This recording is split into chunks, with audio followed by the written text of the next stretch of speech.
Chancellor, Deputy Vice-Chancellor, Education, members of staff and Senate, distinguished guests, graduates and their guests. Thank you for having me here to speak today. It's my great honour to congratulate the graduating cohort for what is a hugely exciting milestone.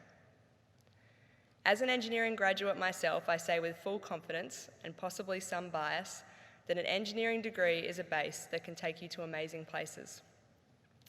Mine launched me headfirst into my career aspirations, enabling me to work across 8 countries, lead large teams and projects, and manage hundreds of millions of dollars in budget and investments. It also gave me a career that has allowed me to balance my personal adventures and having a family with my professional life. No matter what your dreams or inclinations are, with this degree, you have an amazing foundation to launch from, so congratulations to you all. Today, I would like to share some life lessons I learned from Ron Jacobs, who is a larger-than-life friend of mine since primary school and who I studied engineering with here at UWA. Aside from the fact that Ron thought profoundly about these types of topics, he also lived his values in a particularly entertaining way. A bit about Ron first. If there is one word to describe Ron, it would have to be exuberant. In primary school, I remember Ron as an active, curious, and hilariously cheeky little kid, and I'm sure it was a constant struggle for our teachers not to laugh at his jokes while trying to keep him in line. At university, Ron's adventures, pub crawls, and scandalous outfits are the stuff of legend across both Perth and the US, where he went on exchange and later founded the famous free candy van which he drove across the country. I believe Penn State still have an annual Australia Day party in his honour. The first lesson I'd like to share is one of Ron's favourite sayings. It's highly likely you're a wonderful person. If this isn't a starting position to live by, then I don't know what is. In typical Ron style, he had this printed on a t-shirt so that he could more readily share it with the masses.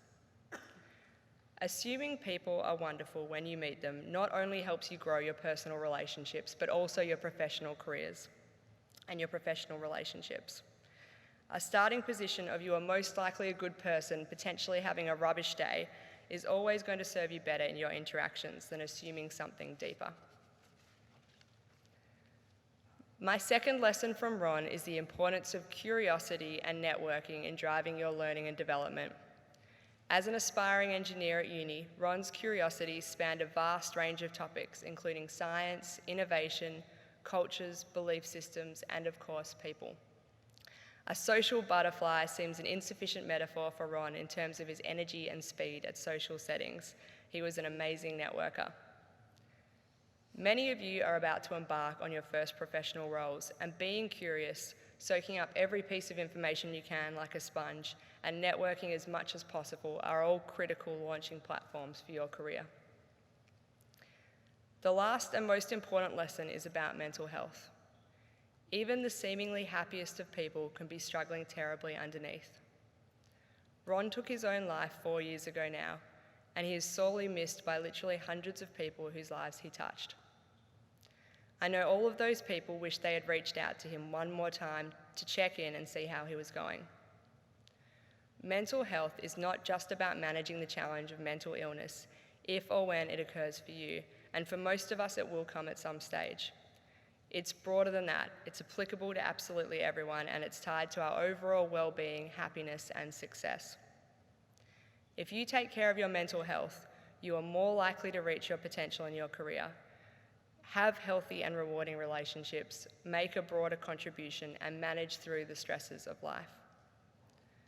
The phrase looking after your mental health can sound pretty generic, so let me share a couple of things about what I do to look after my own mental health. Firstly, I make sure I have time that's just for me. Not necessarily to do anything special, but to carve out some space from what can be hectic work, social, and family commitments. Prioritising this is something I try to do without guilt, so that I can then be my best for everybody else. Secondly, and this is a personal one and at a really basic level, I just need to get enough sleep.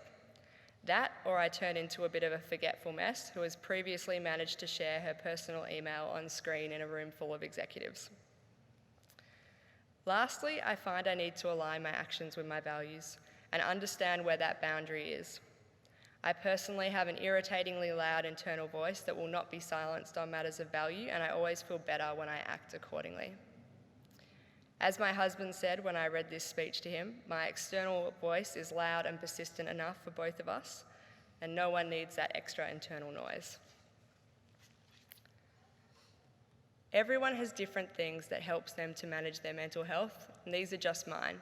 The best advice that I can possibly give you all today is to spend some time considering what is important for you personally and then prioritize it unapologetically.